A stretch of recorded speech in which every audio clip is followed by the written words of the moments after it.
Welcome to my channel. In this video, I am going to discuss about how to implement classes and objects in C++.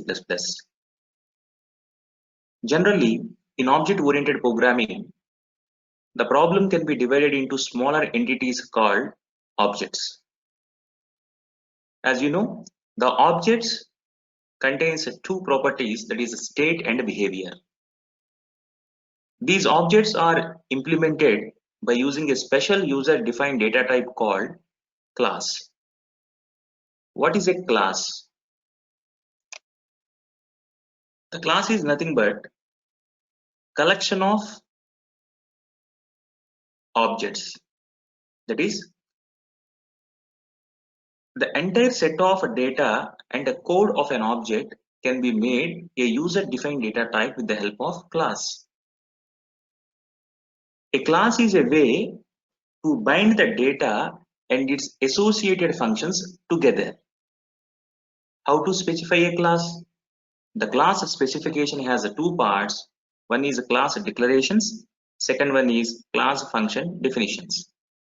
The class declarations describe the type and the scope of its members. Similarly, the class function definition describes how the class functions are implemented. So the class is a collection of data and functions.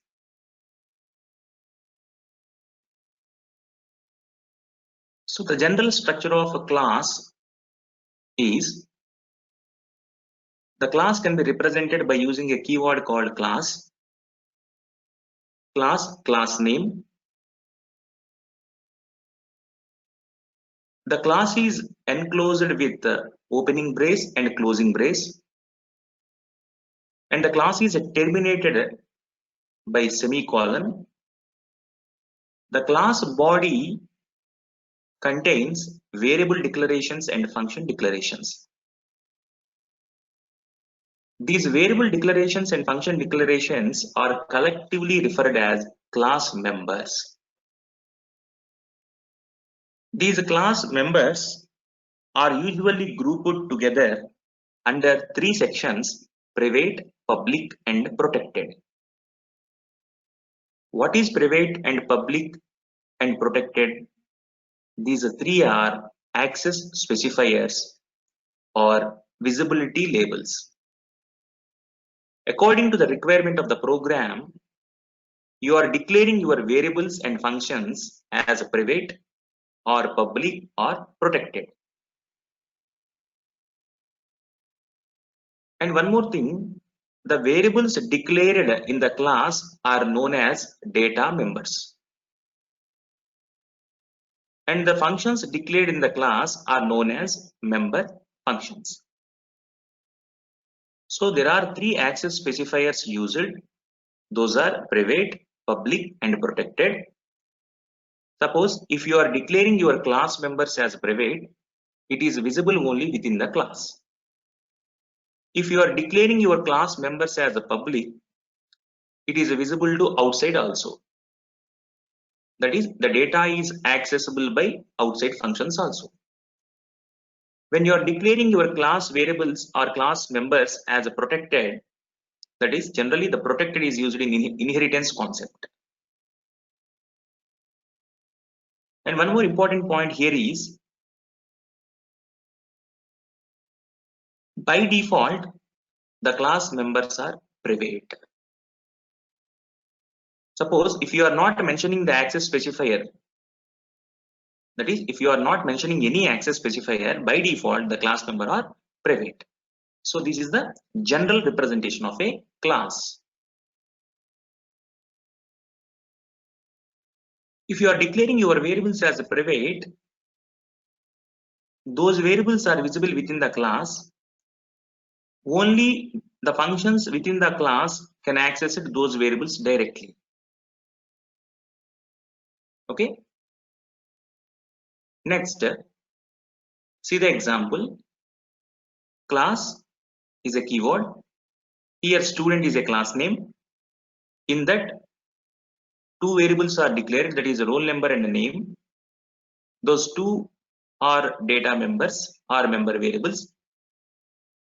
Those two variables are declared as private by using the access specifier keyword private, and in the public part I am declaring two functions, get data and display functions. Those two functions are also known as member functions. Those two functions are declared as public. So this is the example for class. So here the roll number and name are declared as private so that the two variables can be accessed by the member functions only. How to achieve data hiding in classes? If you observe the figure, the class contains two areas. One is the private area and the public area. The private area consists of data and functions. Similarly, the public area also contains data and functions. If you observe the difference,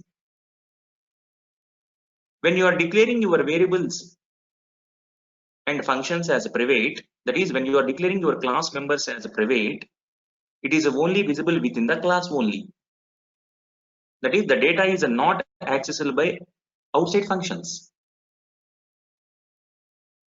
When you are declaring your class members as a public, it is visible to all.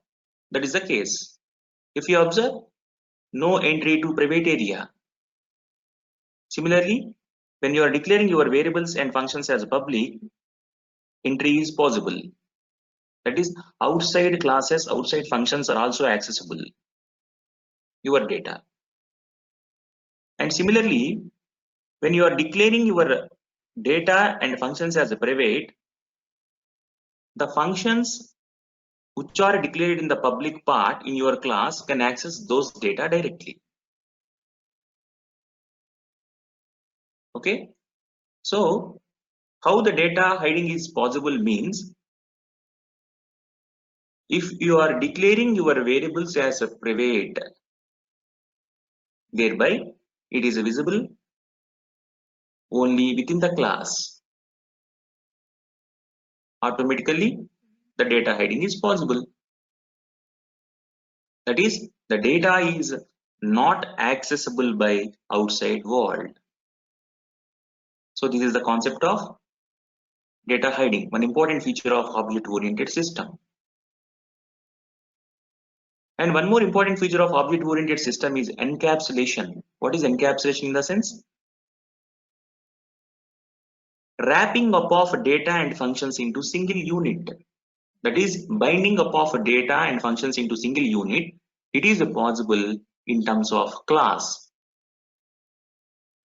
As you know the class definition is nothing but collection of data and functions into single unit. So that is one important feature of object-oriented system called encapsulation. And how to represent a class visually? The class can be represented in a rectangular box which consists of three sections. The first section represents student, means class name. The second section data, that is roll number and name. Similarly, the third section contains the functions part. So in the example, the functions are get data and display. So the three sections are name of the class, data and functions.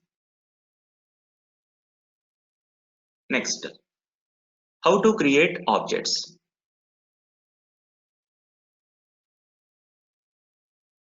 Objects are variable of type class. That is, it can be defined as an instance of class. Similar to structure, the object contains an address and takes up some space in memory.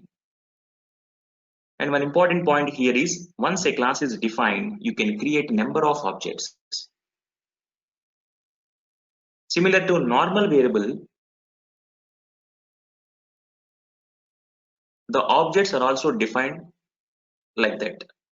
That is, the syntax used to create an object is no different than the syntax used to create an integer object in C or C++. For example, int a is a variable of a type integer. Similarly, the objects are also defined like that. See, student is defined as a class. So the general form for defining an object is, the syntax is class name space object name. Class name is student, object is S1. So single object is created. So student is a class and S1 is an object of student class. We can also declare multiple objects by using the same syntax, class name, object name 1, object name 2, object name 3, so on. So student, S1, S2, S3, so on. That is, we can also declare number of objects. That is, once a class is defined, you can create a number of objects for that particular class.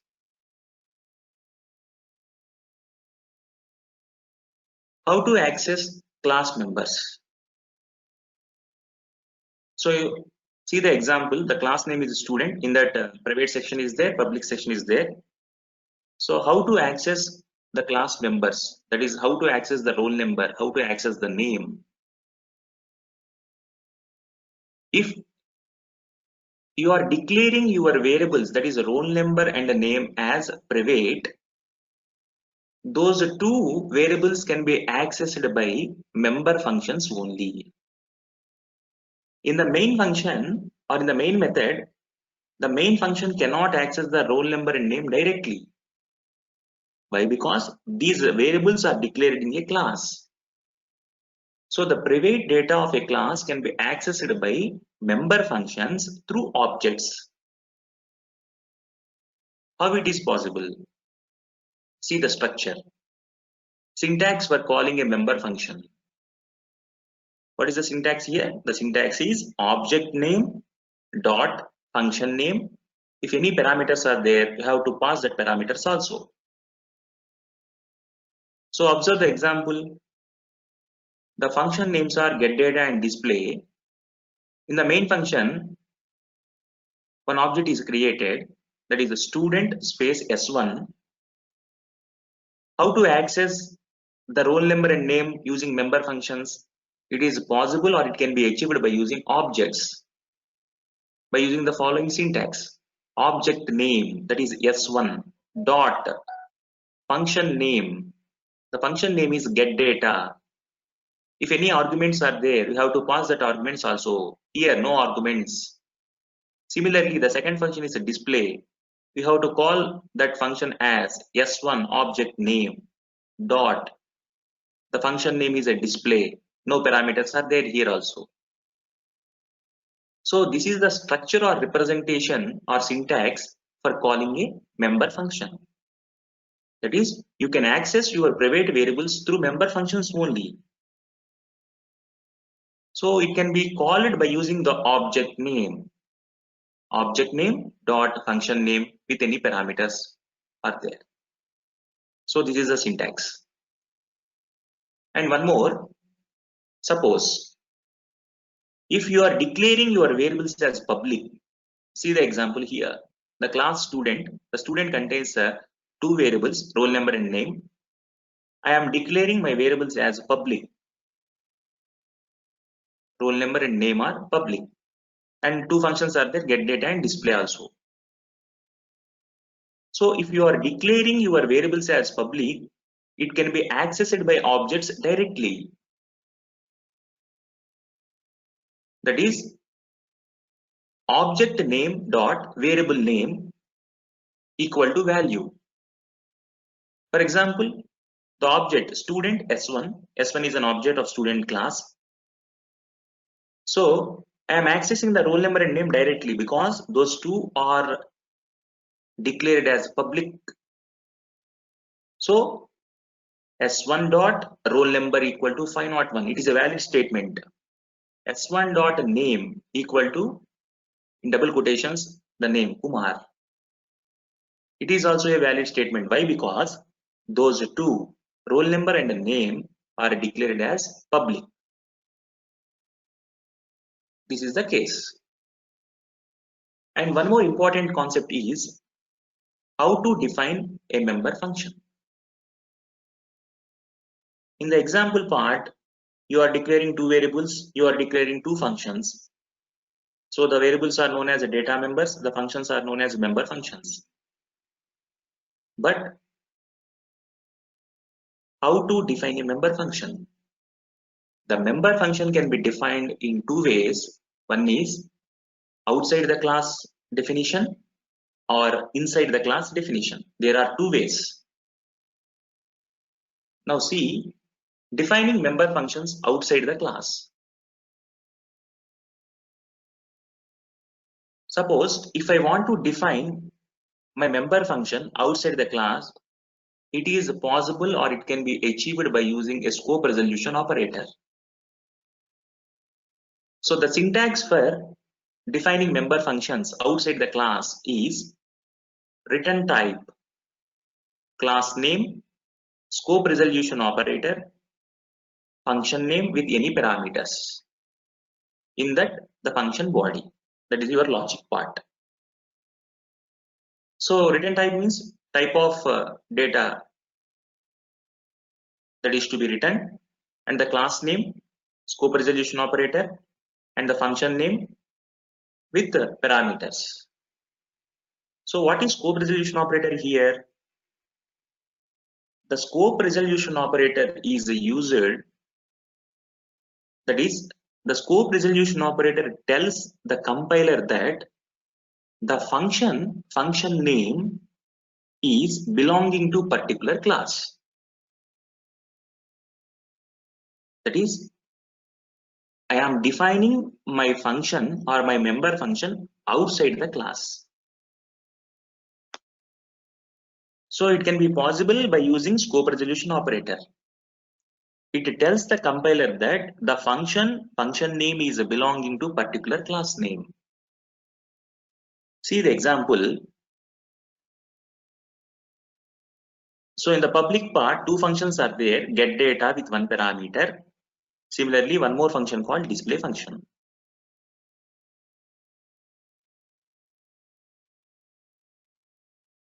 I want to define my get data function outside the class.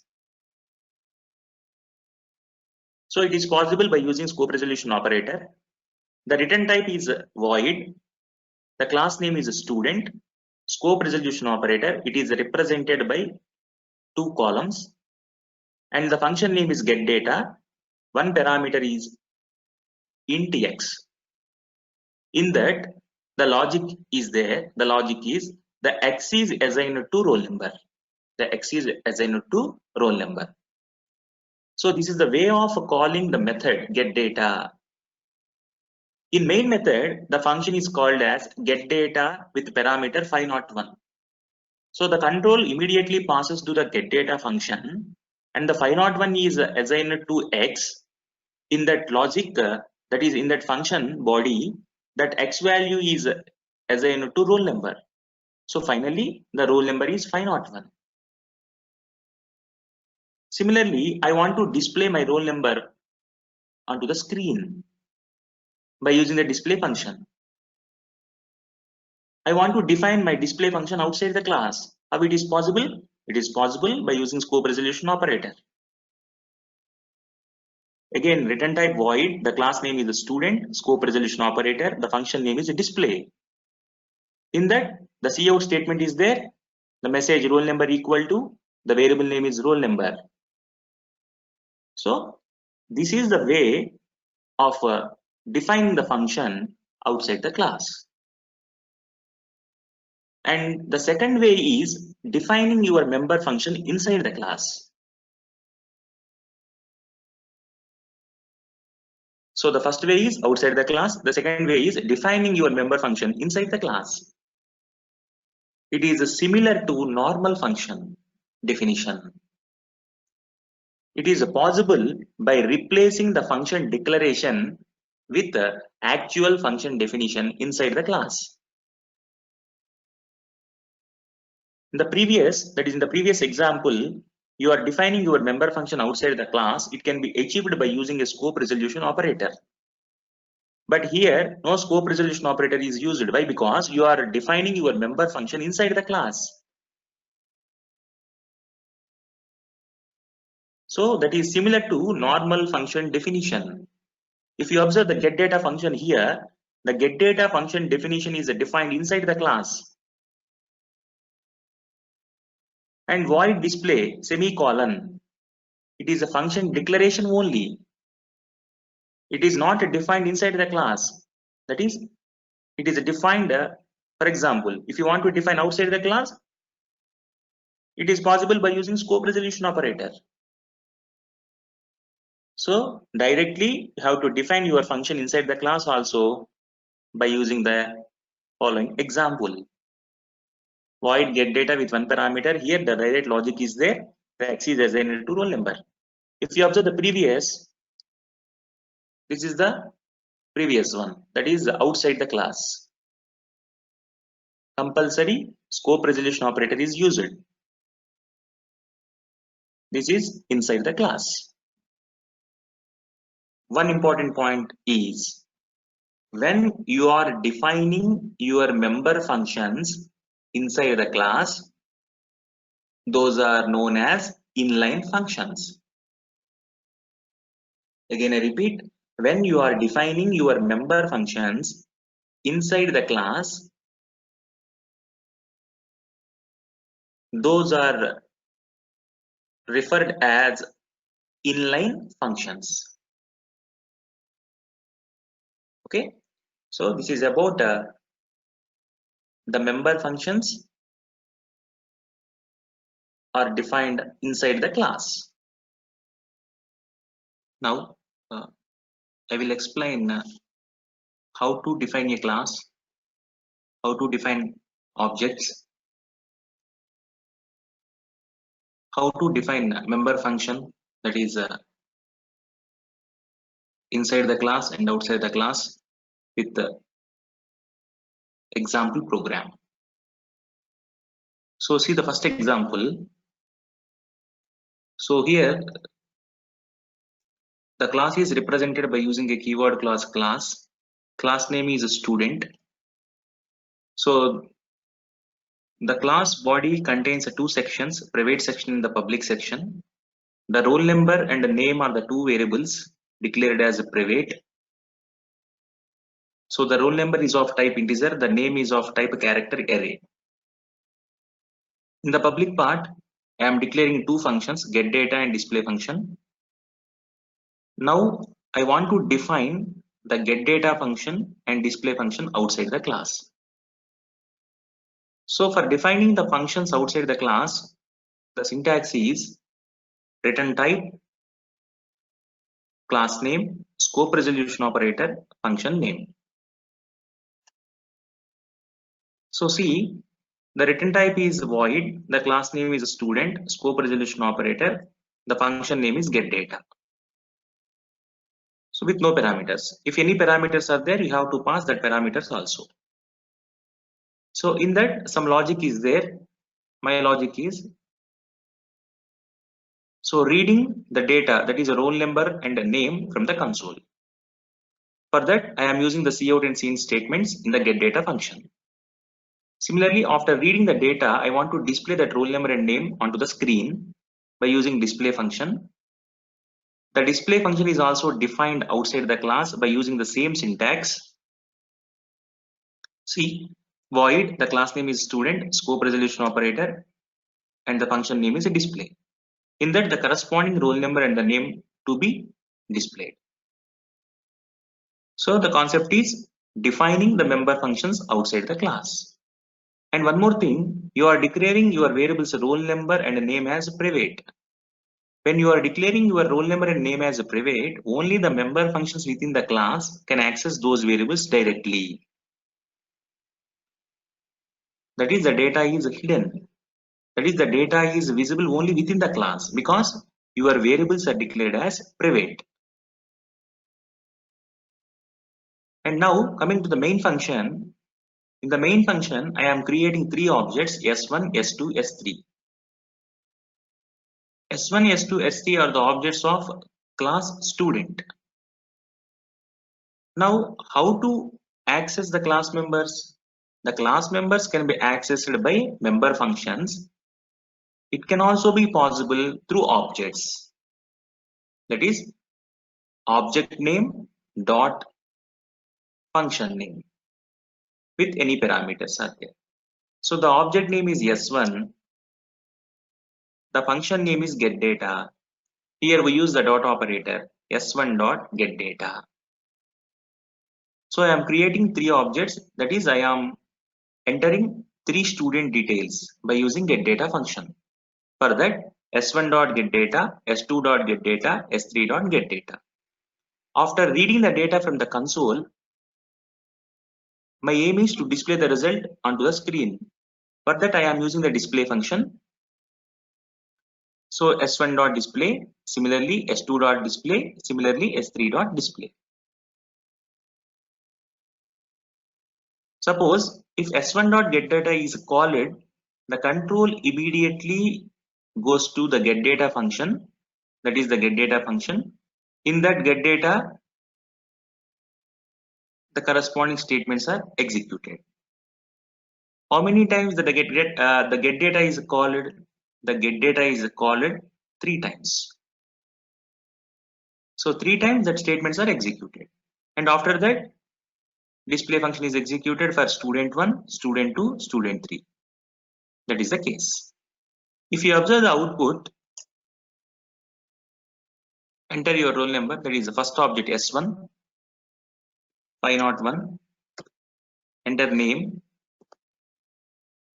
Shravan. Enter your roll number 502. Enter name Kumar.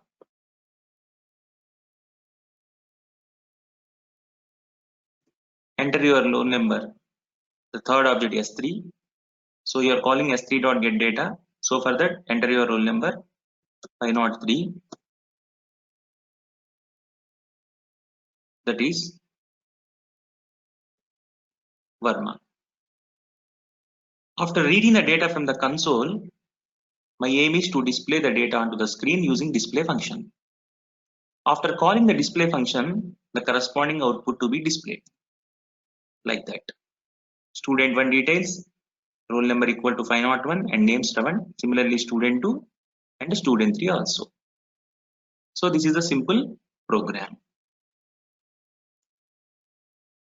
If you observe here, you are declaring your variables, that is data members, as private variables, and you are defining your member functions outside the class. That is the first example. Consider the second example. This is the second example. If you see in this example, the class name is student, same, but I am declaring my variables roll number and name as public variables, and the functions are getData and display also. So if you observe the getData is not defined inside the class. That is, the getData is defined outside the class, and the display function is defined inside the class. See, the getData is function declaration only, but display means the display is defined inside the class like a normal function. So the getData is defined outside the class by using the syntax void, the class name, scope resolution operator, the function name. So similar to previous example, read the following statements, that is read the roll number and read the name. And after reading the data, I want to display my data. So by using the display function here. Here one more important point is the two variables roll number and name are to be declared as public. Whenever you are declaring your variables as public, those variables can be accessed directly by objects.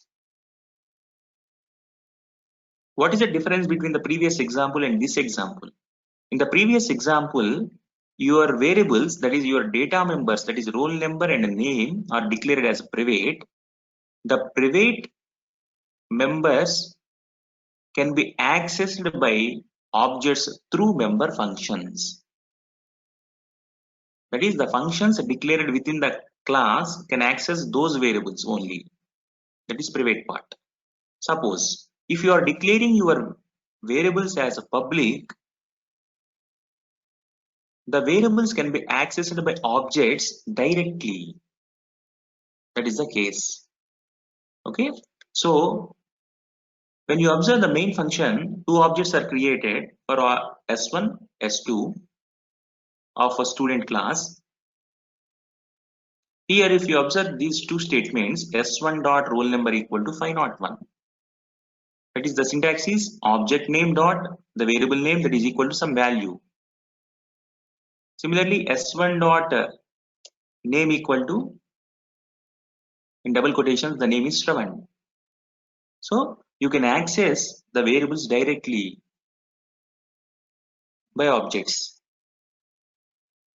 And similarly, I want to display the first student details, S1 dot roll number directly, S1 dot name directly. And another purpose is using the functions get data and display also.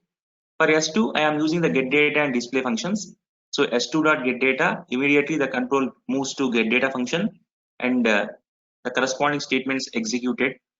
After that, I want to display those data by using the display function. In the display function, the roll number and name to be displayed. So here you observe two things. One is you are declaring your variables as public, and one more thing is the display function is defined inside the class. The get data function is defined outside the class. You are accessing your variables directly by objects by using S1 dot roll number equal to 501, like that. Similarly, you are accessing your data through member functions also. If you observe the output, if you see this, the first student details, if you observe the cout statement, first student details, and the next S1 dot roll number, that is assigned to 501, the 501 is displayed. Similarly, S1 dot name is assigned to Shravan, that is displayed. And next I am calling S2 dot get data. In that get data, if you observe in that get data, cout enter your roll number, that is 502, I am entering, and enter your name, that is Kumar. And after that, I am writing one more statement, cout second student details, S2 dot display. In the display bar, the corresponding roll number and name to be displayed. If you observe this, second student details, roll number equal to 502 and student name equal to Kumar.